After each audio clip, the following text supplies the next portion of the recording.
Welcome to another Office Revenge Hub story. My company took my idea and launched it as their own. Then I made sure they regretted it. Let me tell you exactly how I did that. My name is Alex Rivera, and for 4 years I worked as a product designer at Nextech Industries, a consumer electronics company based in Austin, Texas. When I say I worked there, I mean I lived there. 80-hour weeks were normal. Weekends in the office were expected. I'd go days without seeing sunlight, surviving on vending machine snacks and the burnt coffee from the break room that tasted like it had been sitting there since the 90s. But I didn't care. I loved what I did. I joined Nextech right out of graduate school in 2018. I had a master's degree in industrial design and a portfolio full of concepts that had never made it past the classroom. And Nextech felt like my shot to build something real, something people would actually use. The company made smart home devices, nothing revolutionary, just solid products. Smart thermostats, security cameras, lighting systems, the kind of stuff that works but doesn't excite anyone.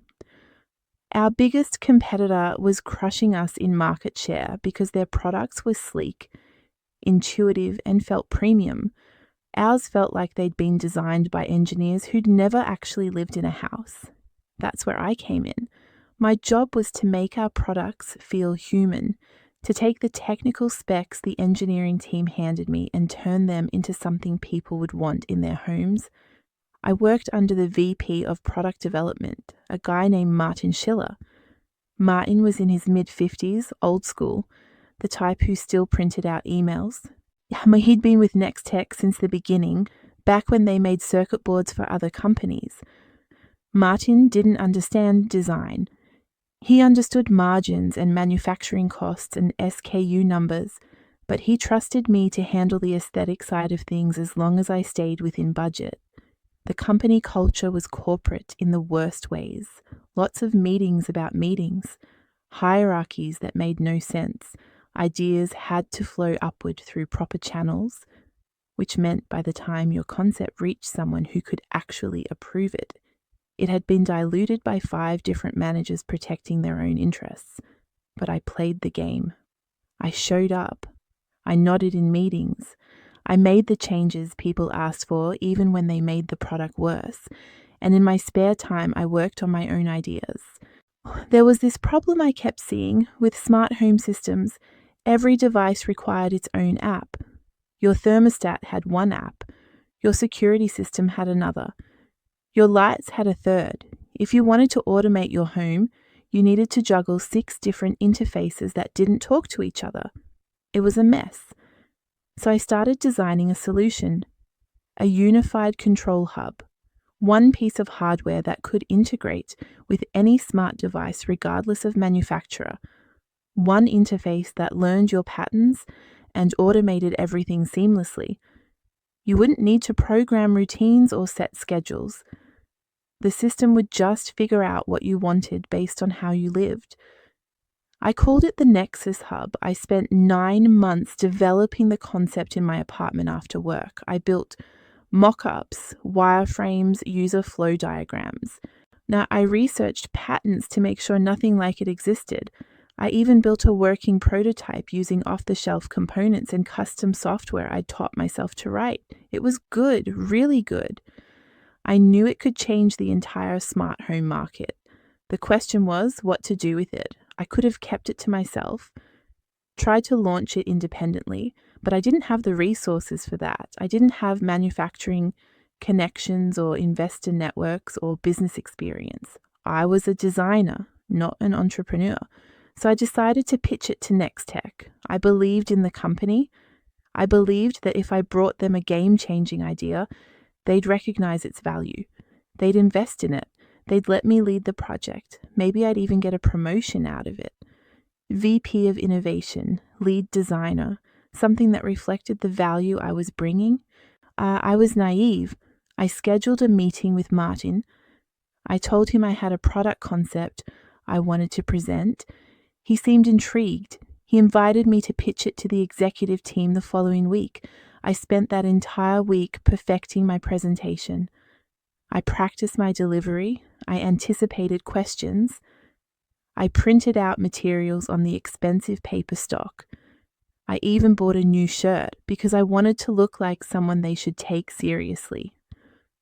The day of the presentation, I walked into the conference room with my prototype in a bag and my laptop loaded with the full pitch deck. The executive team was there: Martin, the CEO Daniel Frost, the CFO Patricia Wong, the head of engineering Kyle Brennan, and the director of marketing Vanessa Torres. I set up my prototype on the table. I walked them through the problem, the solution, now the market opportunity. I showed them how the Nexus Hub worked. I demonstrated the interface. I explained the technical architecture, the user experience strategy, the competitive advantage. They watched in silence. When I finished, there was a long pause. Daniel Frost leaned back in his chair. He was in his 60s, silver hair, expensive suit, the kind of guy who played golf with investors and talked about disruption without understanding what the word meant. "This is interesting," he said. "Very interesting. You built this yourself?" "Yes, sir, on my own time. I wanted to bring Nextech something that could really differentiate us in the market." Patricia Wong picked up the prototype, examining it. "What kind of timeline are we looking at for development?" "If we moved quickly, we could have a production-ready version in 12 to 18 months. The core technology is proven. It's mostly a matter of refinement and manufacturing." Kyle Brennan, the engineering lead, was frowning. "This would require significant resources. We'd need to allocate engineering bandwidth, pull people off existing projects. What's the ROI?" I walked them through the financials I'd projected. Conservative estimates showed we could capture 15% of the smart home market within 3 years. That translated to hundreds of millions in revenue. Vanessa Torres, marketing, seemed excited. "This could reposition our entire brand. We'd go from playing catch-up to leading the category." Martin stayed quiet. He was watching Daniel, trying to read which way the CEO was leaning. Daniel stood up, walked to the window, and looked out over the parking lot. "Alex, this is impressive work. You've clearly put a lot of thought into this. I'm going to need some time to discuss it with the team. We'll get back to you." "Of course, thank you for your time." I packed up my materials and left the room feeling electric. They'd been engaged, they'd asked good questions. Patricia had seemed concerned about resources, but that was her job. Overall, I thought it had gone well. I went back to my desk and waited. Days passed, then a week, then 2 weeks. I followed up with Martin. He said they were still evaluating it. Being thorough, I should be patient. I was patient.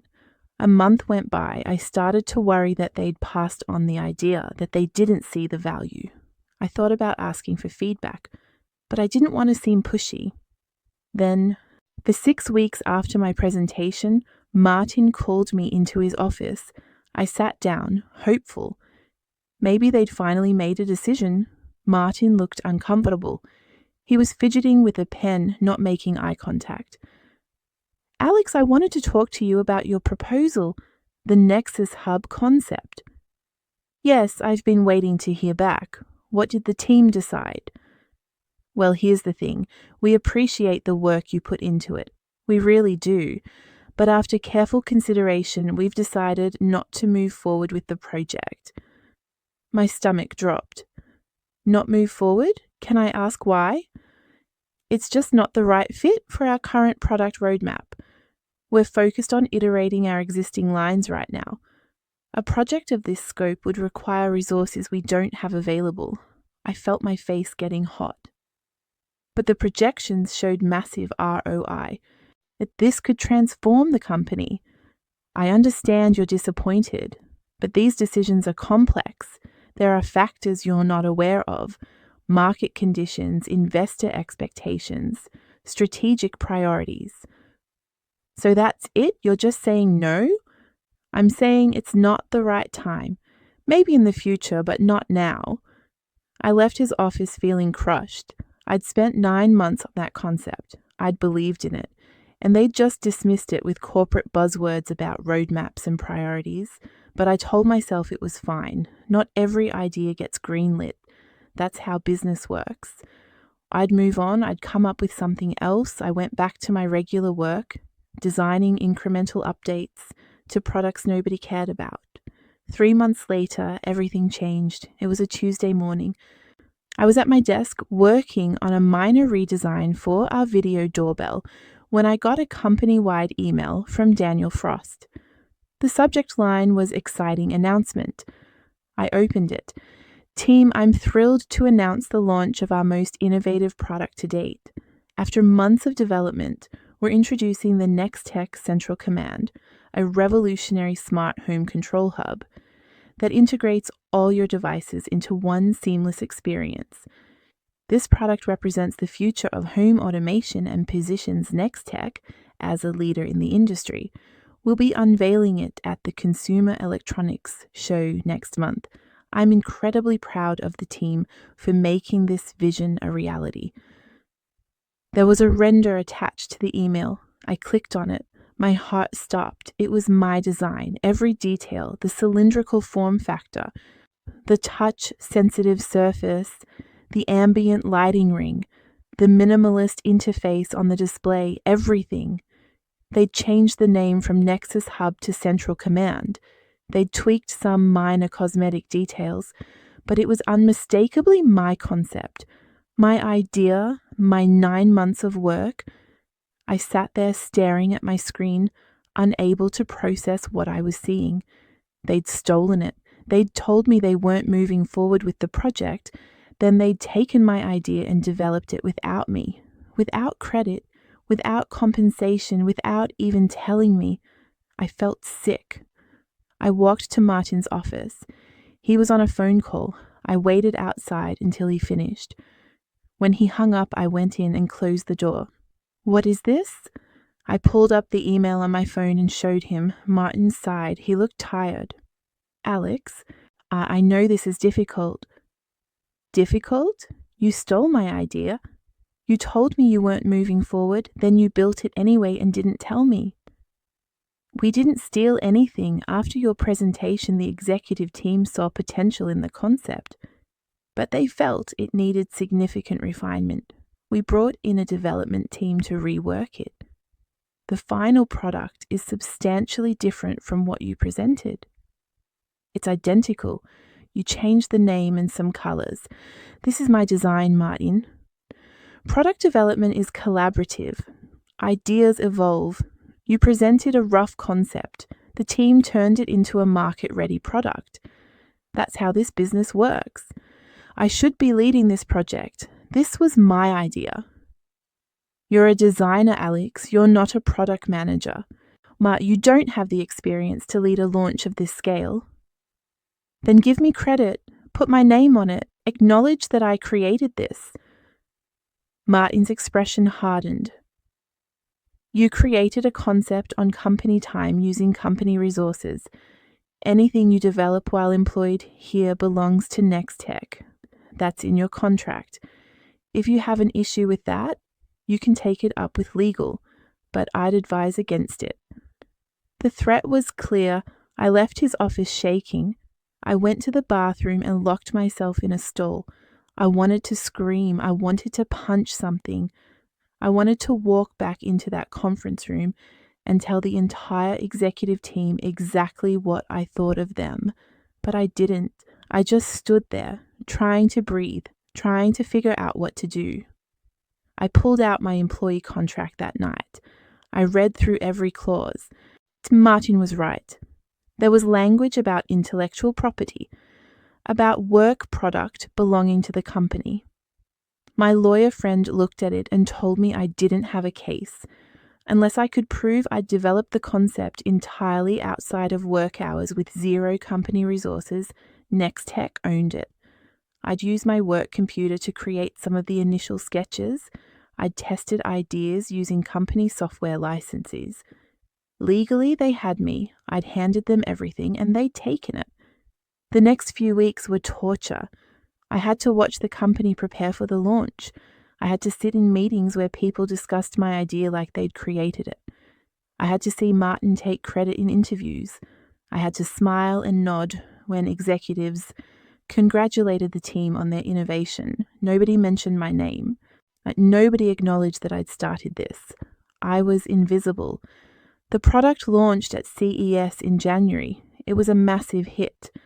The tech press called it revolutionary. Industry analysts said Nextech had finally figured out smart home integration. Pre-orders exceeded projections by 300%. The stock price jumped. Daniel Frost got a bonus. Martin got promoted to Chief Product Officer. I got nothing. Actually, that's not true. I got a memo about how my performance review would be delayed due to restructuring. I got assigned to work on a firmware update for a discontinued product. I got excluded from the meetings I used to attend. They were pushing me out quietly, making my job so miserable that I'd quit on my own. I started having panic attacks. I'd wake up at 3 a.m, chest tight, mind racing. I couldn't eat. I lost 15 pounds in a month. My apartment was a mess. I stopped answering calls from friends because I didn't want to explain what was happening. I felt worthless, like I'd been used and discarded, like all the work I'd done, all the hours I'd sacrificed, meant nothing. I thought about quitting, just walking away. But I needed the health insurance. I needed the paycheck. I had student loans and rent and a car payment. I couldn't afford to leave without something else lined up. So I started applying to other jobs, dozens of them, design roles at other companies, anything that would get me out of Nextech. But every interview went the same way. They'd ask about my recent work. I'd talk about the products I designed. They'd look at my portfolio and see incremental updates to existing products. Nothing exciting, but nothing that demonstrated innovation. I couldn't tell them about the central command because it wasn't credited to me, and if I tried to claim it, Nextech would deny it and make me look like a liar. I was trapped in a nightmare of my own making. I'd trusted the wrong people, and now I was paying for it. That went on for 3 months. Then one night, something shifted. I was lying on my couch, scrolling through LinkedIn, looking at job postings I didn't have the energy to apply for. That's when I saw a post from someone I'd gone to grad school with. Her name was Jordan Lee. She'd started her own product design consultancy a few years back and was posting about a successful project she'd completed for a startup. The post wasn't anything special, just a photo of a product she'd helped design with a caption about collaboration and client success. But something about it clicked for me. I didn't need to work for someone else. I didn't need to hand my ideas to executives who'd take credit for them. I could do what Jordan did. I could build my own thing. The idea felt impossible at first. I didn't have business experience. I didn't have clients. I didn't have capital. But I had skills. I had a portfolio. I had a story about being screwed over by a company that would resonate with other people who'd been through the same thing. I reached out to Jordan. We got coffee the next week. She was honest with me.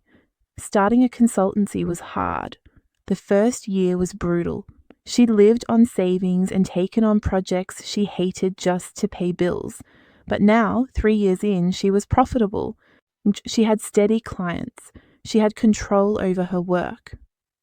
The thing is, she said, you already know how to design products. You just need to learn how to sell yourself. And that's easier than you think because people hire designers they trust. If you can build relationships, you can build a business.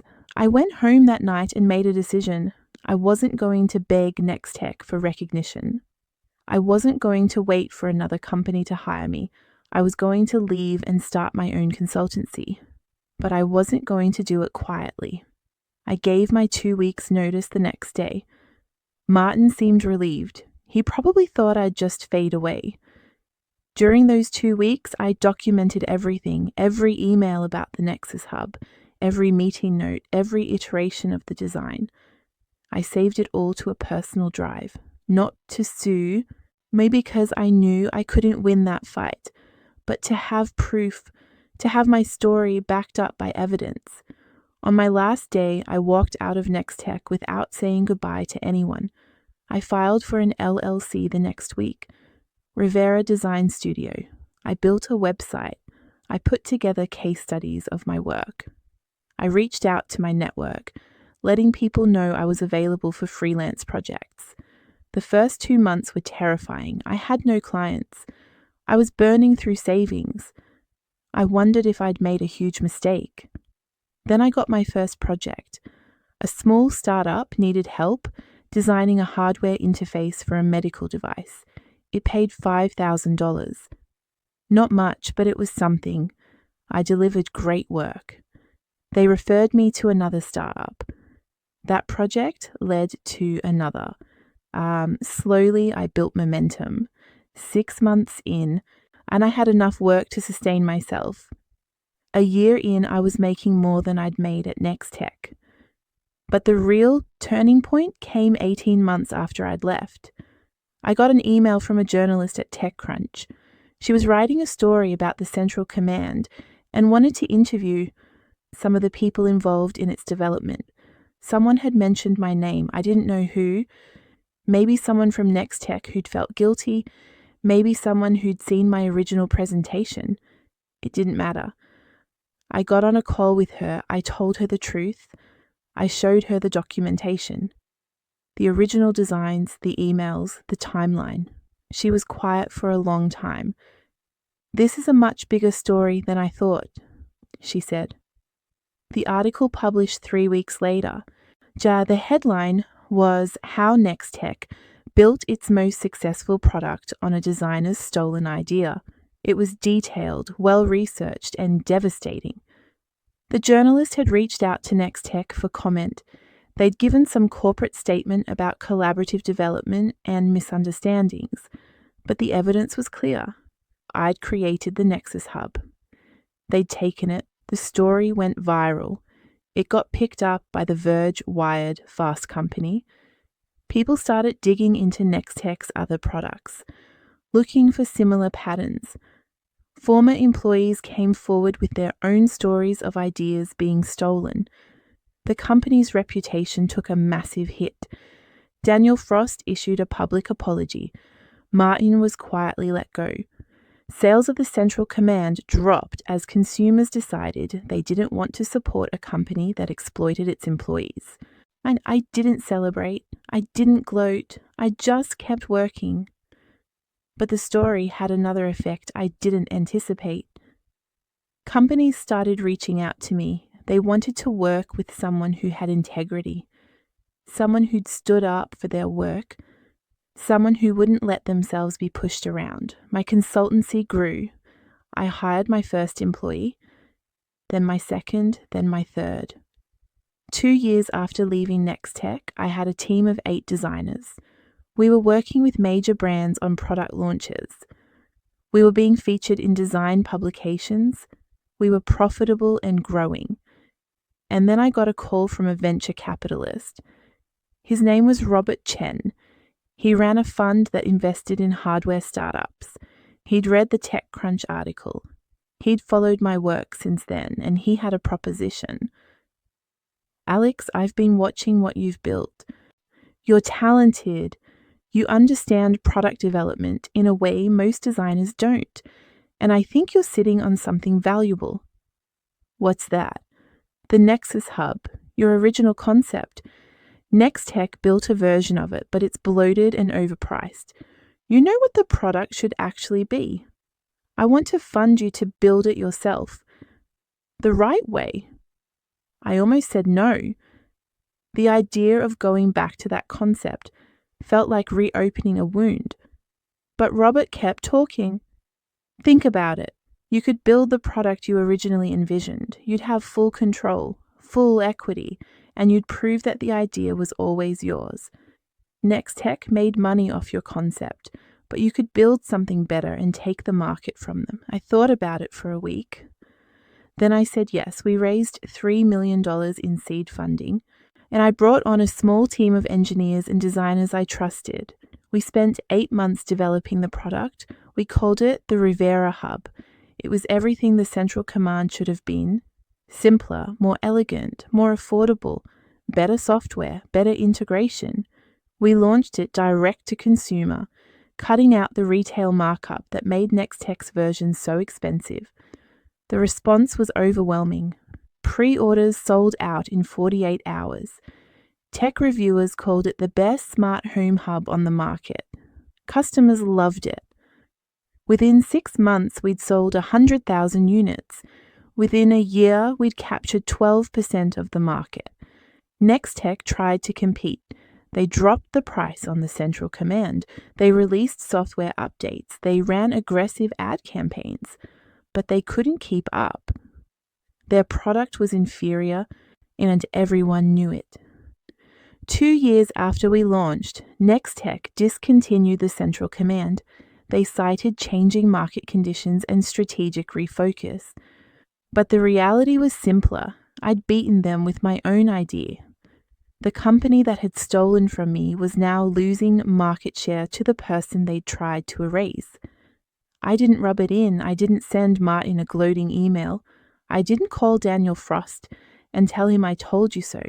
I just kept building. Today, Rivera Tech is valued at $80 million.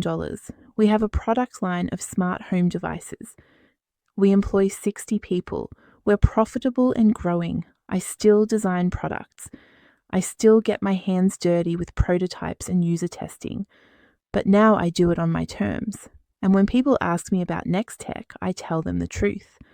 They made a mistake. They underestimated me. And I made sure they paid for it. Not through lawsuits or public fights, but by building something better and proving that the idea was always mine. That's the thing about having your work stolen. It's devastating. It makes you question everything, your talent, your worth, your place in the world. But it also clarifies something important. You don't need permission to build. You don't need a company to validate your ideas. You don't need executives to recognize your value. You just need to trust yourself enough to bet on your own work. Nextech taught me that lesson the hard way, and I'm grateful for it. Because if they'd given me credit, I'd probably still be working there, designing incremental updates to products I didn't care about, making other people rich. Instead, I built something that's mine, and something nobody can take away. And that's worth more than any promotion or bonus they could have given me. If you've ever been betrayed at work, you're not alone. Where are you watching from right now? Drop it in the comments. Subscribe to Office Revenge Hub for more powerful workplace revenge stories.